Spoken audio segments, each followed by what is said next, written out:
Alright, so we found out who sent us the messages. Turns out the whole time it was Bond. Yeah, he's in some serious trouble. He's been captured and needs assistance. So we're going to assist him in the only way we can. So we were going to storm in there and just basically blow up the place. Why are? But we can't, there's too many. There is too many of them. We'll lose and there's not enough time to call for assistance. And they're questioning him. So they've got a big laser attacking him. And basically at the minute it's about 50 to 1. And 2 to 50 we're not going to be able to take them on. However, 3 to 50, 3 double O's. I reckon we can get them, but those need to free Bond. Yeah, that would give us 3 double O's. So they're questioning him with a big laser. So I'll draw what's going on. Okay. So this is his head.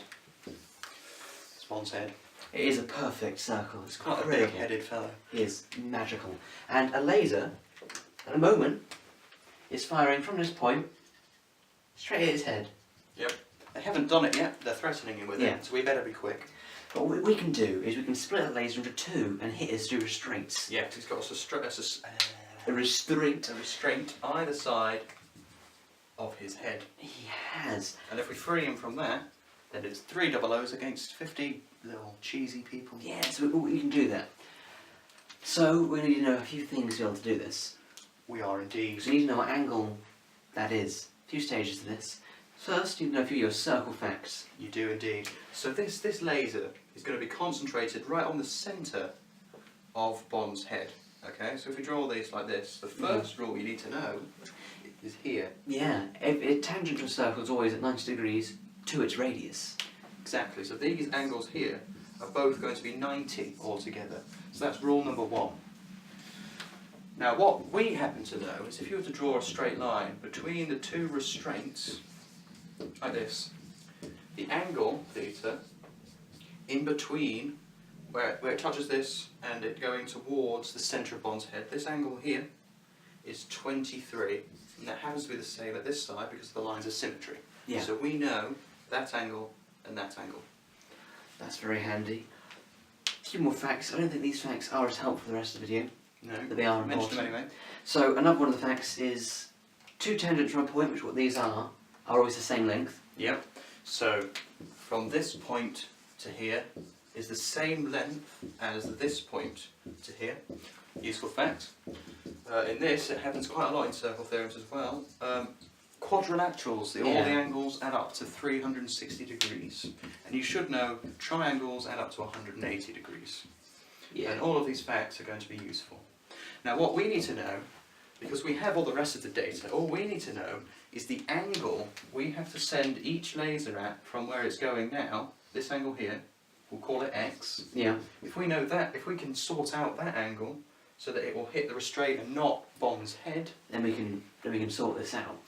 applicable situations just like what you'll get in your maths paper, this is. Yeah, it'll be just like this in your math paper. So we'll use our rules to work out all the angles we need. Yeah.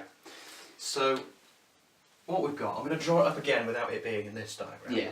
So it's going to just So be we've got like a quadrilateral. weird quadrilateral where we only know some of the angles. Yep, so as we've said, between the tangent and the radius here, both of those are going to be 90. That was rule number 1, I think. Yeah, What's rule number we 1? did. If we work out this angle, we simply need to divide it by 2 to get each angle here, each x. Yeah. X is there and there.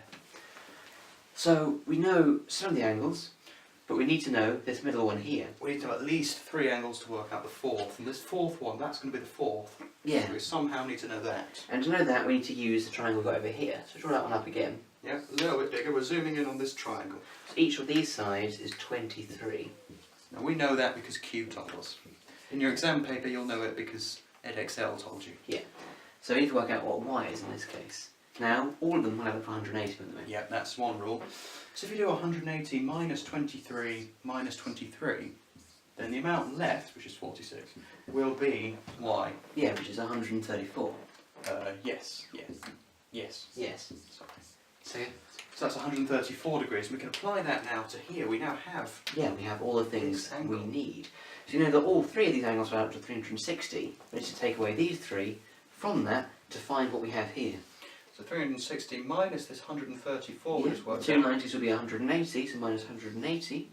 will Those two give things- us our value of x. So Yeah, that's 224, 214. 214. Yeah. 214, so 360 minus 214 Yeah. 6, And that is 46? yeah, 46. 46. So that's X here, that's 46 degrees. So each of our lasers are going to fire out at 23 degrees separately. So all we need to do is simply shoot some sort of crystal carefully into the laser firer machine. Yeah. To separate them like that. It's going to free bond and we'll be safe. Let's do that. Let's get on.